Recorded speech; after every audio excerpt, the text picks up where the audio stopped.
はい、それでは、第3セッションを始めたいと思います。私は司会を務めさせていただきます防衛研究所の主任研究官の福島と申します。どうぞよろしくお願いいたします。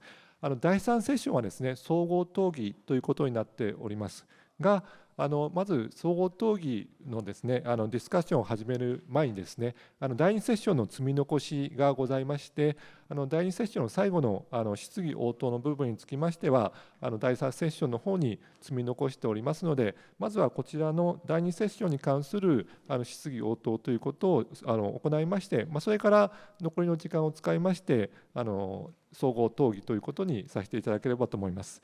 それではですね、第2セッションで討論者を務めていただきました鈴木先生、もしよろしければもう一度簡単に結構ですけれども、ご質問をですね、発表者に対するご質問ということをお話しいただければというふうに思います。はい、ありがとうございます。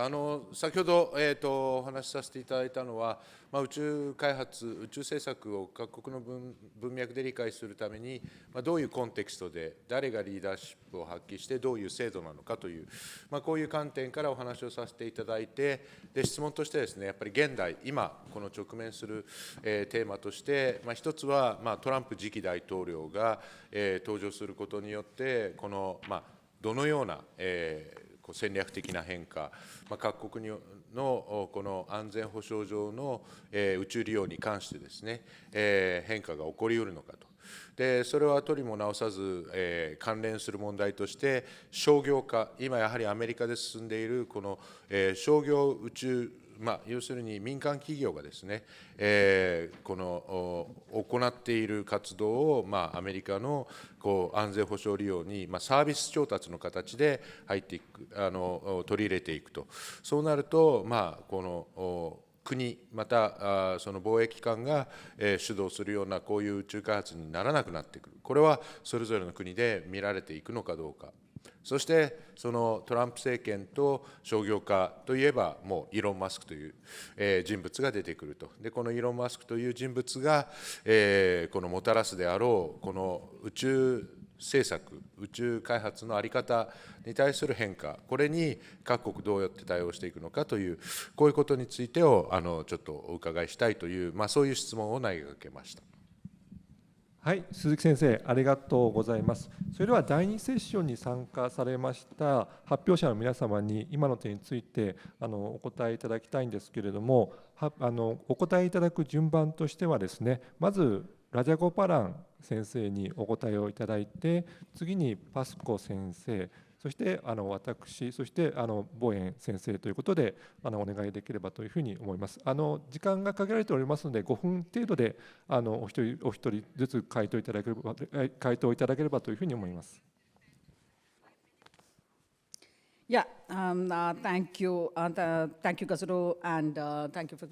I think I'm going to be very quick in my kind of response, because I think we will get into a larger discussion on some of these issues. I'm sure it will keep coming back in a sense. So one is, of course, the I also want to look at the broader question of who's to take the leadership in a sense. And in the context of space security and governance debates, I would still somewhere believe that the US has an important role to play. And I think because you have seen other countries take some role and haven't had much of a success. And the example that I want to give you is the EU proposed International Code of Conduct for Aerospace Activities that came about in 2011, 2012. And the EU thought they had produced the perfect code of conduct that is going to be endorsed by everybody, that's going to be universalized by 2012. That was the game plan. But once they took it out of the EU and took it to the broader community, I think there was a lot of pushback, a lot of resistance, primarily because they felt that there was a process issue, that the EU did not really engage the other community, the space community, global space community, and they came out with something what they thought was the best thing for the world. So the question was like, EU knows what's best for the world, we are not going to endorse it, we are not going to sign on to it. So the EU has had to kind of relearn in the next few years. They did engage in several multilateral, several rounds of regional conversations. Many of them, I was part of that. And they did get a serious dose of reality check in terms of where the EU is, what the EU leadership is like, and what might be possible in the governance debates and kind of thing. That's one thing. The second thing is that I think the US still, once the US got on board, again, that also took a bit of process for that to happen. And I think there was a slightly better acceptability even from countries like India, even though, again, we were still wanting to rectify a whole lot of, I think India's position was also driven by how China and Russia might respond and react to these kind of developments if they are going to sign on to the code. If they are not going to sign on to the code, then India signing on would also mean that India was going to close the options, whereas China and Russia will continue to kind of develop these capabilities in an uninterrupted fashion. But having said that, I think the ICOC was a really illustrative example of the leadership role that the US can play if the US were to take it seriously. And to give a slightly different example, to go back to a different area, for instance, nuclear security. In the area of nuclear security, President Obama taking the lead in convening the Nuclear Security Summit was a huge plus. Even though it was not a multilateral effort, it did bring about something like more than 100 countries together in supporting the cause of nuclear security, global nuclear security issues. And there were a whole lot of other principles that got enshrined in the process, in a sense. So the US lead and the US ability to bring together a number of different countries is very different. Having said that, Obama did have a certain amount of charisma about him that brought in that nuclear security support. I cannot say that for Trump, for sure. President Trump is a very different material altogether.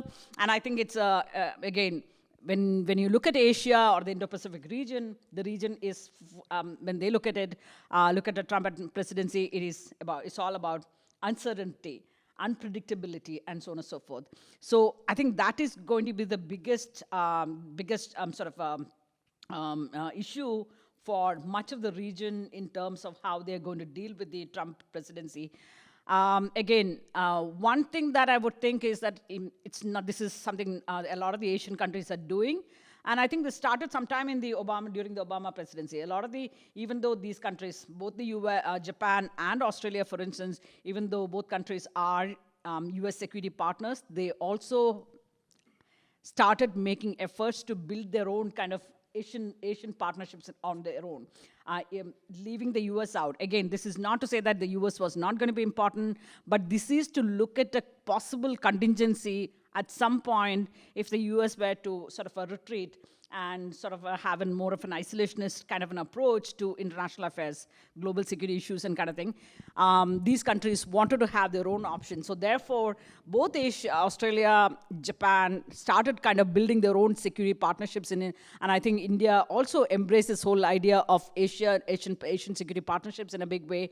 And I think it has given way to several more minilaterals in the region. And I think that's, so if some of the Asian minilaterals were to take on a bigger role in terms of how they look at, how they counter space security threats in the region, primarily coming from China, and I think that would be something that the Trump administration would find it appealing, because Trump's whole complaint or the criticism is that others are free riding on the US. So if the others are able to feed in, bring in and take on some of the burden in terms of building capabilities to shoulder some of the problems, to shoulder some of the burden, I think that's something that is going to be appealing to the Trump administration. But again, nothing can be said with absolute certainty when it comes to the Trump administration in a sense.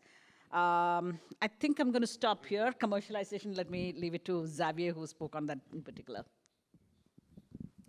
Okay, Raji, yes, I will just I completely agree with what you said.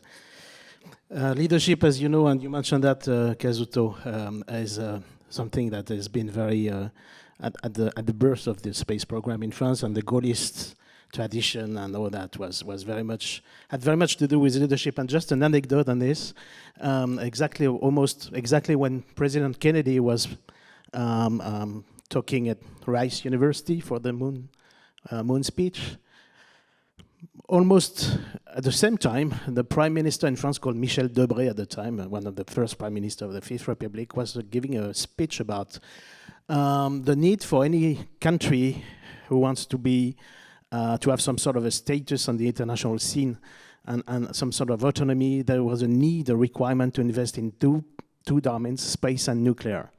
And it was really about also having leadership, having some sort of drive, industrial drive, strategic drive that was seen at the time as very important and very much in relation with these Gaullist years at the time.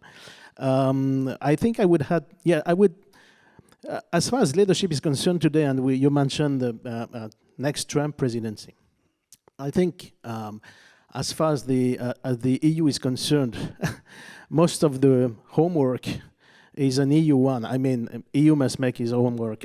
There's this notion of what will become the cooperation with the US. So, of course, what you will fear is unpredictability of the US policy, and that would be a very difficult case supporting, you know, this notion of having a leader of the team without taking his own responsibility and all that. But it's not so much feared. I think one of the problem of the EU, and I concur, by the way, Raji, with your analysis of the first difficult attempt of the EU diplomacy in supporting the code.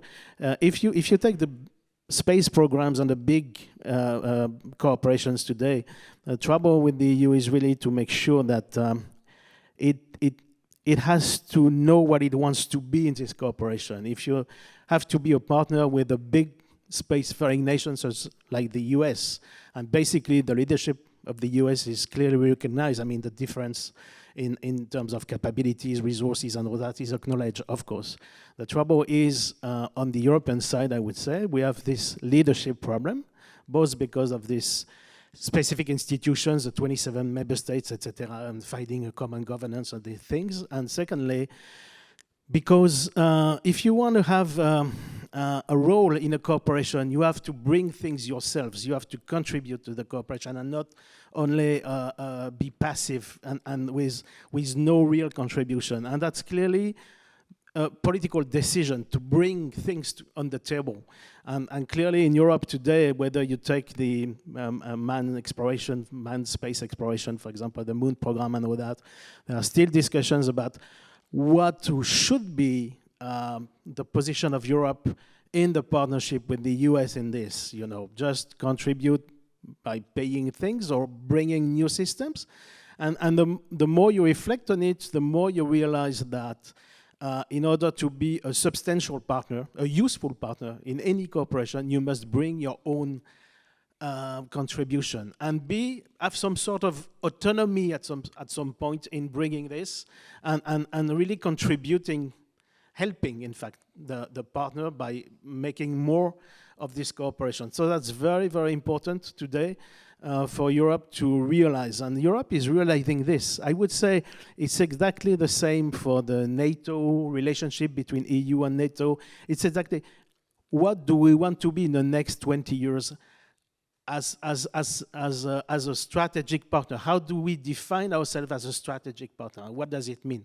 And so I say that because, of course, it has a direct consequence on how you see the leadership of your partner, how you manage this leadership. So I would say, as far as Europe is concerned, it's not so much of wanting a European leadership. Europe will never have the leadership, at least at a predictable horizon.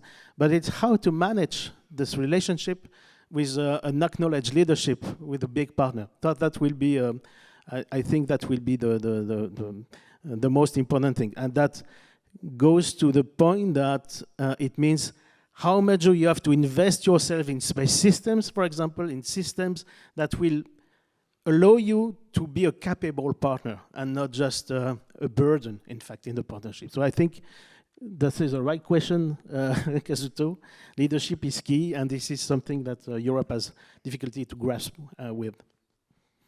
はい、ありがとうございます。私の方からはですね、鈴木先生からいただいた質問のうち、商業宇宙能力であったりサービスをどう安全保障に使っていくのかというご質問に絞って、時間の関係もありますのでお答えしておきたいと思っておりまして、日本の文脈に引き付けて考えてみると、これは結構実はアメリカが今直面している問題と歴史的な経緯としてはかなり違うところがあるというふうに認識しております。まさに第2セッションで鈴木先生がご指摘された通り、かなりアメリカと日本では歴史的な経緯というものが違うということがあると。で、アメリカの方が今向き合っている、特に米国防省が向き合っている問題というものは、基本的にはこれまで自前で自分たちで、あらゆる宇宙の能力について自前で宇宙システムを整備して自分たちで運用するという状況にあったと。もちろん例えば衛星通信について言えばかなり例えばイラク戦争等では通信帯域の使っている量という意味では商業衛星通信も使っていましたけれども、例えば核戦力の指揮統制等の通信ということを民間の衛星に依存するということは決してなかったわけですね。これからもないわけ、それはおそらくないわけですけれども、基本的には米国防省は補助的な役割に商業宇宙サービスを使って、その他については自前の宇宙システムで必要な能力というものを賄ってきたという状況にある。それをどこまでこれだけ商業宇宙能力のレベルが上がっている中でリスクを取りながらどこまでそれを自前から民間に依存するというところに移っていくのかということがやはり課題になっているというふうに理解しています。で、一方の日本の状況ということを考えてみると、これはやはり2008年に宇宙基本法ができるまでというのは、これはもうそもそも法的に防衛省自衛隊、あるいは昔で言えば防衛庁自衛隊が衛星を持つということができないという状況の中で民間のそうした商業宇宙サービスというものに依存するということが事実上の限られた選択肢の一つであったという中で、私の発表の中でも申し上げた通り、例えば防衛省自衛隊の基幹通信を民間の通信衛星に載せたトランスポンダーに依存するといったこともですね、長年やってきたと。でかつ来年度の予算要求に入っております通り、本当に日本の防衛にとって鍵となるスタンドオフ防衛能力の実効性を確保するために整備をする目標の探知追尾のための遠征コンステレーションについても、これは PFI で整備をするということで、その整備する衛星と地上システムについては保有も運用も民間に任せるということで、かなりおそらく米国防省から見ればかなり大胆な決断をしているというのが状況であると。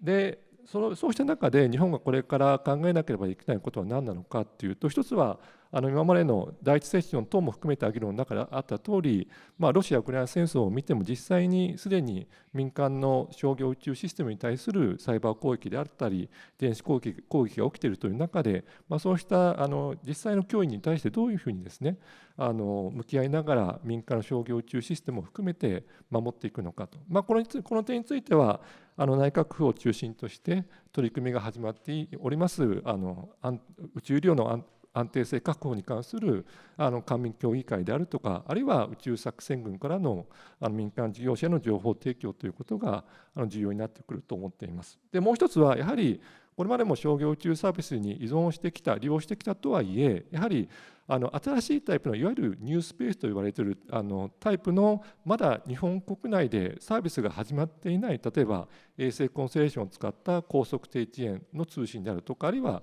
光通信といったもの、これをどういうふうに防衛省自衛隊としても必要な能力について民間産業の能力のアップということをですね促してサービスの開始ということを助けていくのかということが、これまたですね防衛省自衛隊にとっても重要な論点になるのではないかというふうに考えています。以上です。Just on the on Trump too, I think when it comes to space policy, generally there's always more continuity between presidential administrations in most areas of space policy, and that includes the Trump 1 administration as well, and especially on the security and defense fronts. So there's reason to believe that most of the important everyday activities will carry on as normal, especially from the British position and, of course, the special relationship. Military to military contacts, very good. The former chief of UK Space Command is now embedded with the US Space Force as well. So there's a high degree of embeddedness between the US and UK militaries, and the various departments, the State Department, the Foreign Office, the intelligence communities on both sides of the Atlantic. There's a lot of institutional bureaucratic inertia in a good way there to keep practical cooperation going. And I agree with what was said earlier about demonstrating to Trump administration what are the benefits of our involvement and our contributions, to demonstrate this isn't just something that America does out of charity. America benefits from its involvement in European affairs as well. A risk, however, is, I believe, Elon Musk, because he has been intervening very publicly in domestic British political affairs and attacking the Starmer government. So that can cause some diplomatic friction. So that would be a challenge for the diplomats to manage if Elon Musk, when the Trump administration returns to the White House, if that is going to continue, because normally officials on both sides of the Atlantic do not comment like that on each other's domestic political situations. And this summer, Elon Musk did say many things on social media that really, really caused problems and upset a lot of, average British people as well. So that will be a challenge to keep an eye on. Very briefly on the commercial sector, I'm not particularly aware of any space company that would exist without government or public money. Public spending is the beginning and the end of the global space economy, even in the United States, which has the largest private space sector. So more often than not, when we talk about the private space economy, it's private companies chasing government contracts. And that's not a criticism, that's my observation. So when we hear about a new commercial space age, it's a lot of new companies, but same old political economic behavior, securing government investment or government grants, government loans, government-funded programs that are then contracted to the state. And as we heard, early this morning, the private sector's supply of materials of war and logistics is not new at all. So why should it not happen in space as well? So yeah, thank you. はい、ありがとうございました。それではですね、第3セッション総合討議の方に入っていきたいと思うんですけれども、まずはですね、視聴者の皆様からいただいた質問の方にですね、お答えするということを行っていきたいと思います。で、まずはですね、スコット・ペイス先生の方にですね、視聴者の皆様から来ている質問をお答えいただければと思いまして、これはおそらくペイス先生も予想されていたのではないかとは思うんですけれども、次のトランプ政権が発足したときに、トランプ政権の宇宙政策は一体どのようになるのかと、特に国家安全保障宇宙政策についてはすでに第1期トランプ政権があったわけですけれども、第1期トランプ政権とどう何か違いが出てくるのか、および今のバイデン政権とのどういった違いが出てくるのか、あるいは継続性というものがあるのかということについてお答えいただければというふうに思います。Sure. So I'm looking, and I think I'm the only one here who actually worked for President Trump. So, right? Okay. So, but I will also then say that I don't know either, because I think there's an assumption that Trump 2 will be the same as Trump 1. And I don't think that's a good assumption. There'll be, I think, a number of differences. I think he and his team are very different. There's certain things that do continue. I agree with Bledin that space policy will be an area, high degree of continuity. Looking more specifically at space, I'd like to think, and maybe this is arrogant on my part, that we really kind of solve most of the space policy problems. There are some details and things to work on, but generally the big policy issues where myself and my colleagues had big disagreements with the previous administration, I think we took care of that. So the idea of direction exploration, the idea of creating a space force, the idea of reducing regulations on companies, streamlining them, creating new mechanisms to deal with new innovative space capabilities, recognizing the importance of cybersecurity for space systems, the role for nuclear power in the future, particularly small modular reactors. So I think we covered the policy area fairly broadly, and there's always some more to do. So I think that the major emphasis in a second Trump administration for space is really about execution. It's really about implementation, actually doing the work rather than talking about what the work might be. And of course, that's always much harder than it is just writing down words. So in this regard, I was actually quite pleased with the nomination of Jared Isaacman to be NASA administrator, because I've been through many past transitions where we didn't really have an administrator for NASA for maybe a year before we knew. So the fact that we have a name before inauguration, I think, is great progress. Further is he has, I think, what I think is the right skill set at NASA, because he is, not only is he a flown astronaut and a very careful one, not just a tourist, but he was a very active participant in the mission.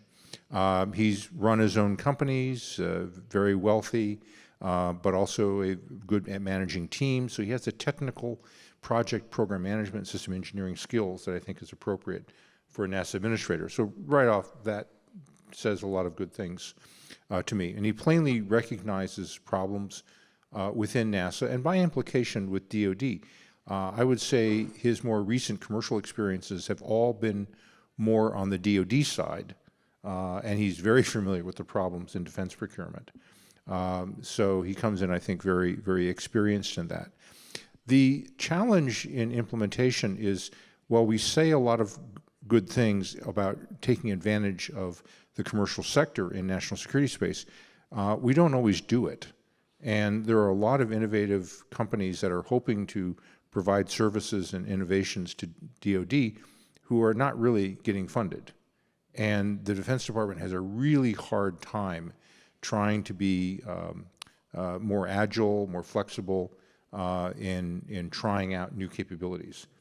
Now, when we talk with other countries, I remember having conversation with the French General Adam, from France, and he was very interested in taking advantage of commercial capabilities for France, but he was very frustrated that CNES really didn't know how to deal with the commercial sector.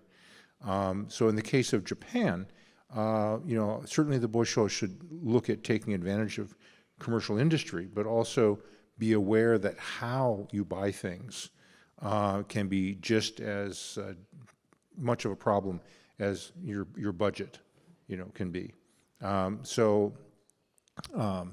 In terms of the Trump administration, I think you'll see more pressure on acquisition reform and how to do things in a more streamlined manner, which may have its own problems. It may create its own problems.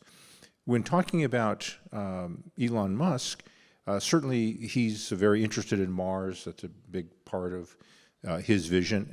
I think a lot of what he wants to do, a large proportion of it does overlap with U.S. government interests, but not 100%. And that will be the interesting part, is where there are some differences in priorities. So should the government be partnering with them and working with them? Absolutely. There's a lot of advantage there. But does that mean that's 100% of what the U.S. government needs to do? No, of course not.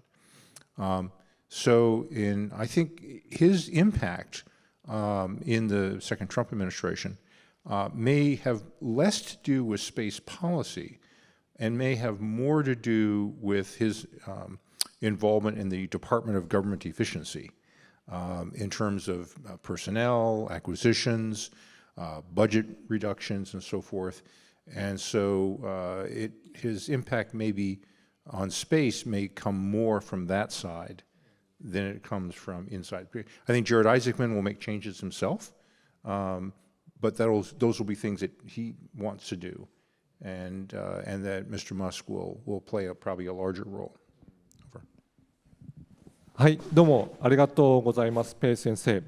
それではですね、次に同じく視聴者の皆様からいただいた質問で、これもすでに第1セッションでもまた今の第2セッションに関する質疑応答でも扱った点ではあるんですけれども、重要な点なので、やはり視聴者の皆様からもいただいた質問なので、もう一度振り返りという意味でもお聞きしたい点なんですけれども、やはり今のこの国家安全保障宇宙活動政策において大きな論点というのは、いかにして官から民にイノベーションの中心が移っている中で、民間のイノベーションをどういうふうに国家安全保障宇宙活動、あるいは国家安全保障活動のために使っていくのかという点で、その一方でそれに伴って民間の側もリスクを負わなければいけなくなる可能性が高まっていると、それが先ほど私も研究した例えばロシア・ウクライナ戦争におけるバイアサット社の衛星通信ネットワークに対するサイバー攻撃であるとか、あるいはウクライナで使われているスターリンクに対するサイバー攻撃、電子攻撃があるということであるわけですけれども、こうした民間企業が国家安全保障のために活動する、サービスを提供することに伴うリスクについてどういったですね手当措置ということを行う必要があるのか、あらかじめ民間側が国家安全保障組織と共に働くことによって負うであろうリスクというものをいかにしてあらかじめ極限することができるのか、この点についてですねクライン先生、それから青木先生、もしよろしければこの点についてそれぞれお答えいただければなというふうに思います。So to the question basically on how to protect and defend commercial in times of conflict. It'll depend on the mission. It'll depend on the capabilities. If you look at the Department of Defense's commercial space integration strategy, two areas that they talk about is the idea of indemnification. So if you put commercial capability in harm's way at the request of the government, do you have a responsibility to give them compensation? Usually those type of considerations are what we call baked into the contract off the get-go. That's part of your service level agreement. If you're providing different tiers of service, and like if you're providing Earth observation capabilities and you stare at it while being lased, maybe there's some type of compensation.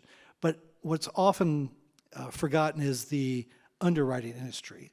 So the insurance, which will have a big play on setting normative behavior. But for most of the big operators, they already have their assets insured. The question is, in times of war, will certain clauses get executed where that underwriting or insurance doesn't play? So there's still some open-ended questions. But for a mega constellation, if you laze one or destroy one and you got 9,999 left, maybe indemnification isn't an issue on that. But if it's for more of the exquisite systems that are high-value assets, the answer may be different. I have to touch the Elon Musk question quickly. He's a showman. He's unpredictable. He wants to go big, and he is impatient. So what I take away from that is I think it's going to be good for all sectors in the U.S., the commercial, civil, and national security. I'm hopeful, even with the efficiencies he's talking about, it'll be a plus up for space across the board. And maybe it'll help NASA and others move quicker, definitely on the national security side. Within the Space Force, and again, the views expressed are my own, there's a new phrase that you're going to be hearing more about. You've probably heard in the last month and a half, trying to operate at speed and scale. So when the U.S. is looking to execute or meet the military requirements for some active war plans, there's a current thinking that the conflict in space could be over within about 48 to 72 hours. This may have to do with perceived first mover advantage. But if you're using commercial in a conflict that's only lasting 48 to 72 hours, you need to be able to execute those contracts rapidly and a lot. So in the U.S., we like to think, hey, we have times, we can put together a contract if we don't have it. Everything needs to be in place in peacetime if you want to execute in times of crisis and conflict. And that needs to be across the board with all the commercial sector. Thank you. ありがとうございます。これは企業の側の政府との関係依存度というところにもよると思います。そこで企業の側の自由度が少なくほとんど一体化しているのか、あるいはどの程度独立性を持っているのかということにもよって政府がどの程度保障するのか、どの程度守るのかということとも関係すると思いますが、いずれにせよ事前にしっかりした取り決めをしておくことで、お互いの条件を明確化しておくこと、これここには情報提供と絶え間ないコミュニケーションを取ることによって信頼を醸成していくことが必要だと思いますし、また一時的な機能障害のようなものが多いと考えられることから、また今コンステレーションであまり被害がない場合もあるというようなお話もありましたが、強靭化ということについて政府からまたは安全保障に関わる関係者同士で、これ民間企業の場合難しい、企業同士の場合には難しいところもありますが、強靭化ということについての協力、これ国内の協力も同盟国間のものも含めて必要だと思います。そして最後に一種の貿易保険のような宇宙に関する新たな政府が保証するものか基金的なものを作るのか、そのあたりのところはさまざまな構築の仕方があると思いますし、不明瞭なところは大きいですが、経済的な保障、予見可能な安定した部分というものを付与することも必要だろうと思います。以上です。はい、青木先生、ありがとうございました。ではですね、次の視聴者の皆様からの質問についてお伺いしたいんですけれども、ポール・ピーター先生に対する質問なんですけれども、第一セッションにおけるご発表の中でFOBSですね、FOBS ということで部分機動爆撃システムというものについて、中国が2021年に実際の発射実験を行ったということがあったわけですけれども、この軍事的な有用性、なぜ今中国がそうした実験を行ったのか、そしてこれからもひょっとすると取り組もうとしているのかという質問がありました。で、私の知っている背景としては冷戦期にですね、ソ連は実際にFOBSを配備したことがあったと。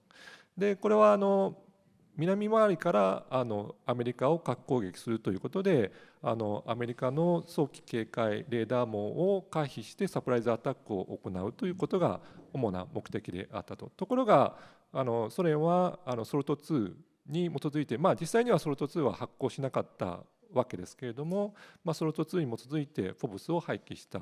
でその背景にあったのはやはり一つについてはアメリカが地上配備レーダーだけではなくて早期警戒衛星の運用を信頼性がある形で行うようになることで早期警戒ということができるのでFOBS を使ってもサプライズアタックが難しくなった。加えてソ連の側も戦略原潜の配備ということが進んだことによってFOBS を使わなくても戦略原潜から弾道ミサイルを発射することによってアメリカに対してより有効なサプライズアタックができるようになったという背景の中でFOBS というものをの軍事的有用性というものについて少なくともソ連は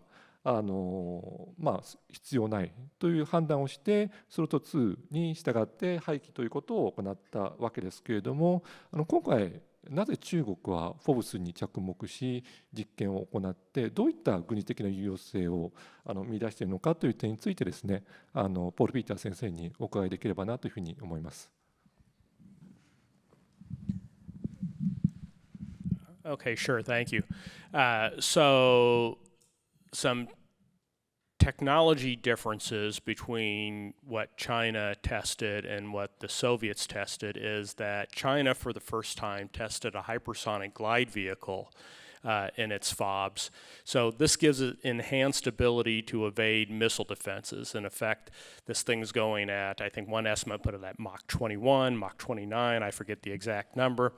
But this thing would come in at really high speeds, potentially able to maneuver hundreds, if not thousands of miles around defenses. So it would be a different type of technology maybe than what the Soviets had been planning. Now, why are the Chinese testing such a system? In short, I don't know. They're not telling, but you could think of some reasons. One is on the nuclear side. China is, of course, this is not written in stone. This is just me speaking. China is concerned about its own nuclear deterrent, and that it is vulnerable to U.S. Strikes against this nuclear deterrent, whether that's both conventional and conventional. They're concerned about U.S. global precision strike capabilities and its ability to take out China's nuclear deterrent. I think this is the reason why you see the massive expansion of China's nuclear arsenal, estimated to be over 500 warheads. Maybe assessed to, it could by 2030 could be more than 1,000. So I think there's some vulnerability there that China may be trying to address. And essentially what we're looking for is maybe some sort of combined arms capability or joint capability that will further improve the survivability of their nuclear deterrent. It was mentioned before, nuclear submarines. Soviets had nuclear submarines. Of course, China has nuclear submarines, SSBNs. The issue is that, as far as I know, I'm not sure that those nuclear submarines, the SSBNs, are patrolling off the U.S. coast in a way that the Soviets did.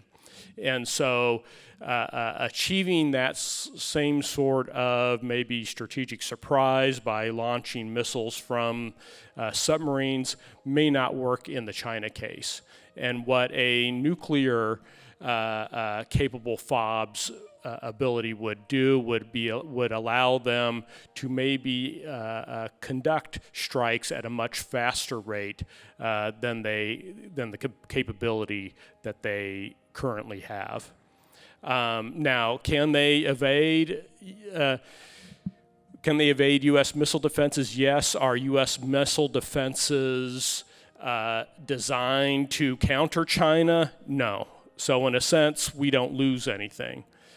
The issue is that maybe China does not believe that. Maybe we don't have that missile defense system now, but ever since the late 1990s, China has been very concerned about U.S. missile defense efforts and our ability to negate their nuclear deterrent. So this could be a reaction all the way back into the 1990s about how to overcome U.S. missile defenses, whether that is a real capability that the U.S. has or not. On the conventional side, actually, when the press reporting first came out, I thought more about the conventional utility than the nuclear utility. And again, that's because of the ability to evade missile defenses. And as I mentioned this morning,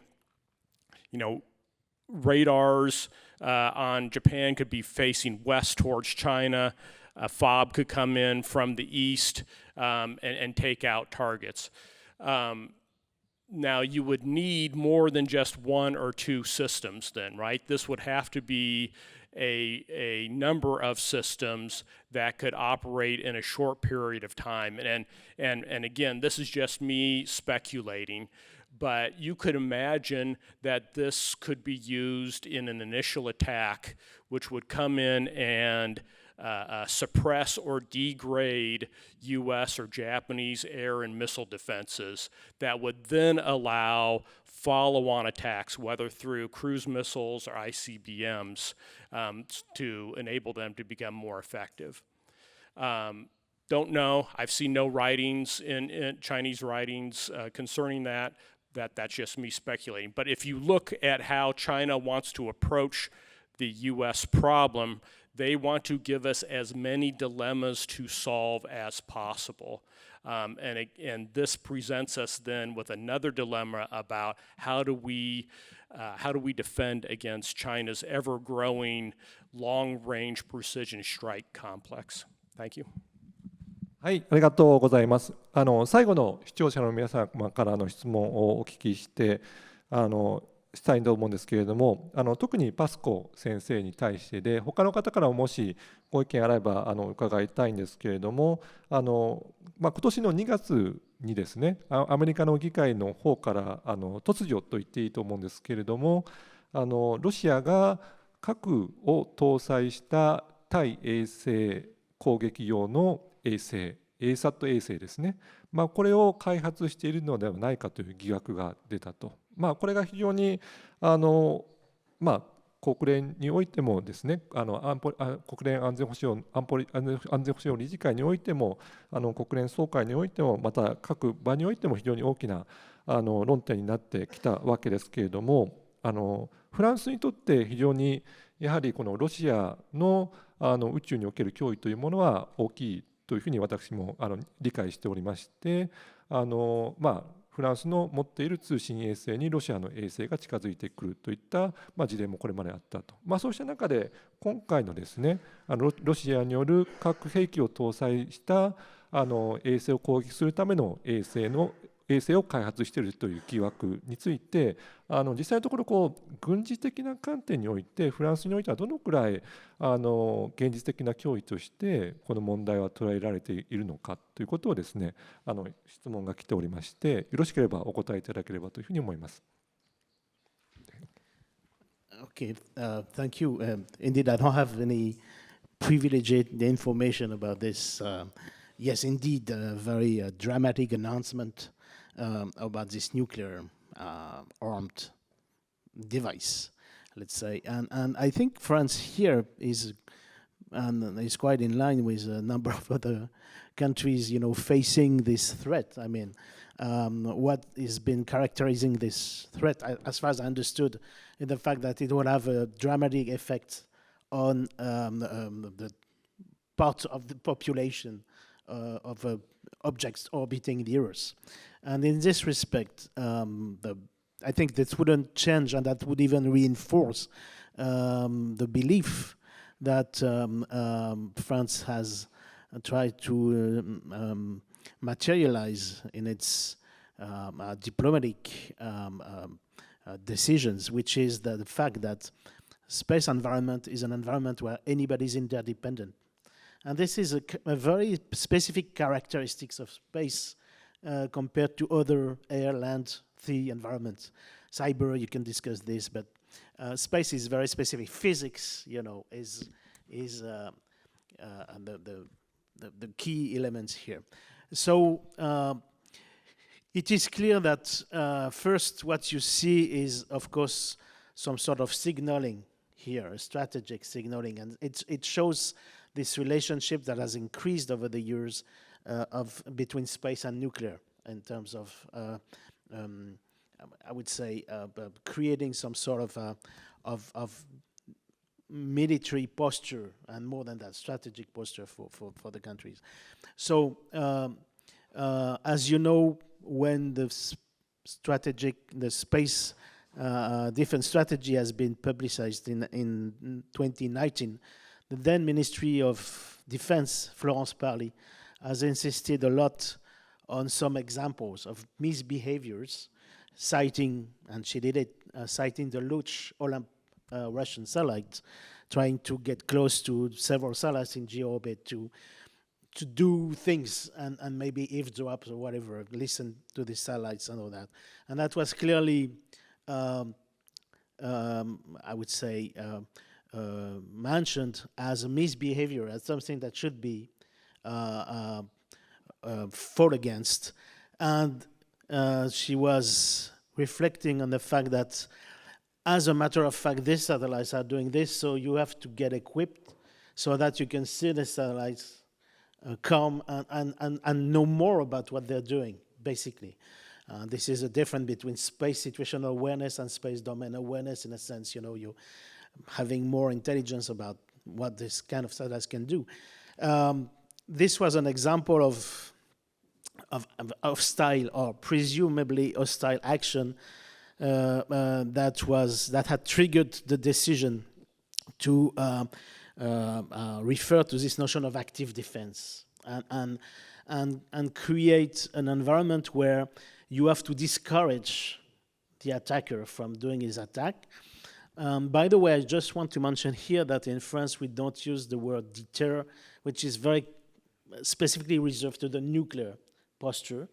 And there's been a long discussion about that, and the official word, if I may say so, is discouragement.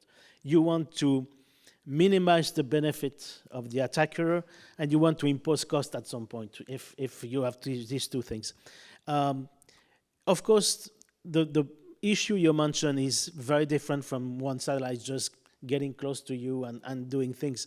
It would be a dramatic effect. As Scott said this morning, this would be in complete contravention to the Outer Space Treaty that's been signed by this country in 1967. This would create a precedent or something completely new.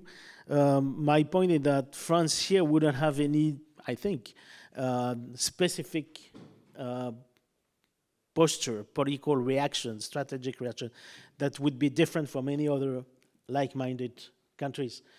We would be in something else. That would mean that if something like this exists, you create a complete different context in which space would have to, and space activities would have to adapt, and space military postures would have to adapt. That would be a very bad news, but I don't have more to say. I mean, we're here in a... The point is really to create a critical mass of nations, calling for more responsibility and more transparency. We know about this discussion, unending discussion at the UN level between capability-oriented things and behavior-oriented approaches. That would show, by the way, that in fact, the nexus about it is really the responsible behavior. It's not so much the capability, because you can think about developing such a capability that nobody would think about developing this. If you're rational, you don't have to do this. But you want to signal, I think, from my part, having this discussion here is almost part of the Russian strategy also. It's a question of putting this on the table and discuss, and have the countries discuss this. We're in this, in some sort of signaling approach. And I think I found that very, very worrying. But France would be very much in line, I think, with other like-minded countries, of course, here. ありがとうございます。ボーエン先生。Thank you. On the topic of the Russian nuclear device, what's particularly interesting is, contrary to a lot of the other weapon systems from Russia that end up in the news, it's not the Russians that reveal this. It was the Americans, a US congressman, and it's quite odd in that this sort of capability is nothing that the Russians can't already do in terms of detonating a nuclear bomb in space. Putting them pre-positioned in orbit would just give them a slightly faster method of doing it. But it's not as if launching a missile from the Earth into space is slow either. So the thinking with a military point of view, the advantage is negligible at best. So it's a really quite a strange thing to be talking about. I mean, it would be bad if it happened, of course, but it's not an entirely new capability. So it's quite perplexing. And of course, the Russians would like us to be afraid of it and talk about it in a strange, new, scary way. Look at the Orezhnik missile from a few weeks ago. And yeah, it's not something I paid that much attention to myself, because it just feels strategically absurd thing to focus on. It's not the most dangerous thing and real thing the Russians are doing in space. I'm more worried about proximity operations and complicated maneuvers with satellites and a lack of transparency more than anything else. It's North Korea I'd be more worried about in terms of detonating nuclear weapons in space. Unlike Russia, they don't have a space infrastructure that they rely on for everyday critical infrastructure at home. So it's North Korea I'd be more concerned about in using it, not Russia. And also in terms of a lot of military satellites, they are hardened to survive exactly this sort of thing. GPS, the nuclear command and control satellites, they are designed to survive an enhanced radiation environment. So it will be terrible, of course, if it happens, but some commentary on this treats a nuclear bomb in space as some sort of one kill switch for all of space infrastructure, which would not be the case. It would depend on how many are used and where, and how the radiation propagates within the Van Allen belts. So, it'd be terrible, but I think we have to keep a realistic approach to it and, not lose any sleep over that. There are plenty of other things we can lose sleep over. ありがとうございます。残り2分になりましたので、最後にラジオバランス先生からコメントいただいて終わりたいと思います。I'll be very quick. I don't want to get into the technicality of what the Russians have said or what those reports said and so on and so forth and what might happen. But I think the other point I wanted to underline is each of these things, whether it is a cyber and electronic warfare in space or introduction of potential nuclear EMP weapons in space, all of that, it is essentially diluting the existing norms, diluting the norms that have prevailed for a very long time, norms of responsible behavior. And I think that is a trend that we need to call out, because otherwise each of these instances happening, cyber incident in outer space or electronic warfare in space, using lasers to blind a satellite, as long as you don't call out, they are pushing the limits to see how far that particular country can go, whether it is China or Russia or somebody else, or hacking into GPS satellites, whole range of activities that few countries are engaged in. So one is you need to call out this bad behavior, irresponsible behavior, because it is otherwise diluting the norms. Second, they are making it, there is no limit. We can keep doing. So they are pushing the limit every single day to see. And I think that's where the recent resolution, which was sponsored by US, Japan, and Argentina, was very, very important, because it seems like you need to reiterate some of the very basic fundamental principles that you need to follow in your daily behavior. It's essentially something like, would you want to throw garbage into your neighbor's backyard? It's a very commonsensical, practical thing. But I think it seems like you need to reiterate this, because countries seem to be pursuing very narrow political goals, and they don't seem to care if their activities are actually contributing to larger pollution of the environment and so on and so forth. Anyway, completely out of time. I'm going to stop here. Thank you.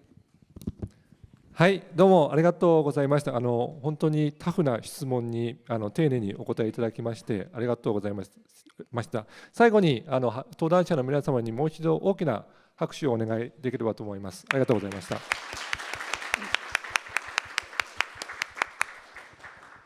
ありがとうございました。最後に防衛研究所長の今久礼学から閉会のご挨拶を申し上げます。今久礼所長、よろしくお願いします。